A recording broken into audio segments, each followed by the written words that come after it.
আজ যে police BNP Jamaat Islami যেখানে পায় মিছিলে পাইলে সমানে ঠেঙ্গায়, এই পুলিশের আবার আওয়ামী লীগ যেখানে পাবে ক্ষমতায় না থাকলে সেখানেই পিটাবে। কথা ঠিক কিনা? এগুলি মনে মনে রাখতে হবে, এগুলি ইতিহাস, এগুলি ইতিহাস। আমি কি বাড়াই বলছি না ঠিক বললাম? এই পুলিশরাই দেখে রেখেন, এরাই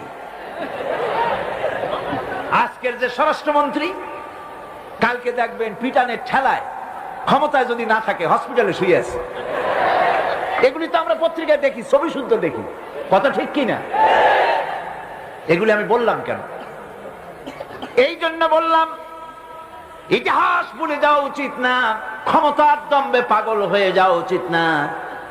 আল্লাহ পাক বলেছেন লিনানজুরাকুম কাইফা তা'মালুন, ক্ষমতা দিয়ে আমি দেখি আমলটা কি করো, তোমার আমলটা কি হয়।